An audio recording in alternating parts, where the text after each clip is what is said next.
In this video, you're going to learn how to construct the Wigner Seitz cell for any given two-dimensional lattice. The Wigner Seitz cell is defined as the region that is closer to one specific atom than it is to all other atoms. To kind of visualize that point, suppose that this and this are lattice points. If you start walking from here in this direction up until that line, all of this is closer to this atom than it is to this atom. But as soon as you cross the line, you're closer to this one.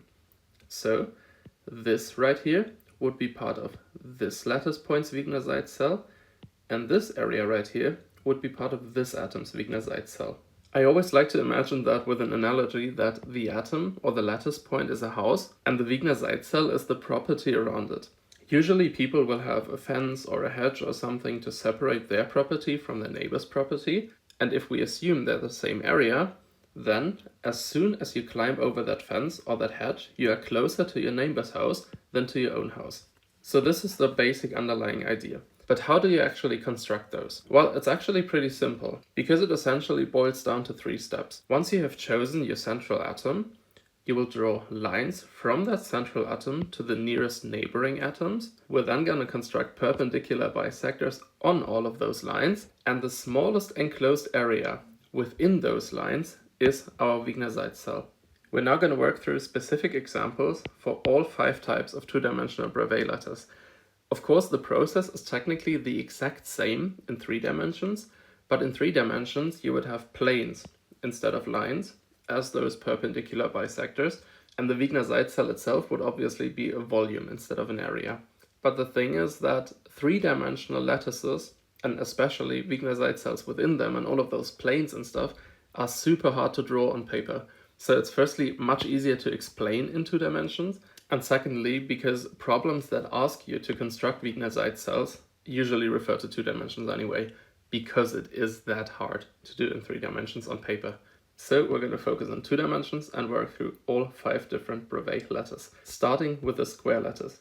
I've chosen this one as our central atom simply because it's in the middle. And the first step is to draw lines from the central atom to the nearest neighboring atoms. The nearest neighbors are these 4. So the lines connecting them to our central atom are going to look something like this. Now the second step is to construct perpendicular bisectors on all of those lines. A perpendicular bisector is a line that crosses another line at 90 degrees at exactly half of its length. So for this line, for example, the perpendicular bisector would be this. So let's do that for all of them. Firstly this, then this one, and this one. And now you already notice we have an area that is enclosed by those lines we drew, which is this square. And as we defined above, the smallest enclosed area is our Wigner Seitz cell. So for our square lattice example, we have already found it. And since I drew those lines a little bit longer than I would have needed to, you can already kind of estimate what the Wigner Seitz cells of the neighboring atoms would be. If we chose this one as our central atom, then this one would have been its Wigner Seitz cell. If we chose this one, then this would have been its Wigner Seitz cell. And that also hints towards a really important point about Wigner Seitz cells, because they are primitive cells that completely fill out the lattice without leaving any gaps. This is the one for the central atom, this is the one for the one right next to it, this is the one for the atom above, blah blah blah, etc. And you can see that there are no gaps in between. Wigner Seitz cells fill the entire space, or if we were in 3 dimensions, the entire volume. For the hexagonal lattice, our nearest neighbors are those 6. So we're going to draw lines again, connecting those to our chosen central atom. Those lines are going to look a little something like this. Of course they're not perfect, but you see the point. As the next step, we're going to construct our perpendicular bisectors through those lines again. Those are going to look something like this.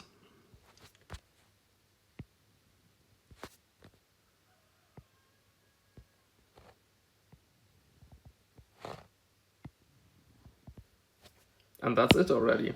Now we can see our hexagonal Wigner Seitz cell for our hexagonal lattice. Next we're going to move on to the oblique lattice, And here it's important that we include the second nearest neighbors as well, because if we only connected our central atom to the nearest neighboring atoms, the bisectors would look something like this, and there's just no way to enclose an area in between those. So we need to include the second nearest neighbors as well and connect them to our central atom. And if we now construct our bisectors again, we can see that the Wigner Seitz cell for the oblique lattice has this weird elongated hexagonal kind of shape. One important point to note, since we included the second nearest neighbors here as well, is you could technically do that for every lattice. But if we look at the square lattice, for example, if we included the second nearest neighbors, those right here, then the bisecting lines on those connections would be those. And they don't add anything to this. They just cross the corners of our square-shaped Wigner Seitz cell, and that's it. So whenever the nearest neighbors are enough, of course you can add more, you could even include those, but like they don't change anything about the shape of our Wigner Seitz cell. But in some cases, you need them to even be able to construct one at all. Moving on to the rectangular lattice, we need to do the same. These are our closest neighbors, and these are our second nearest neighbors.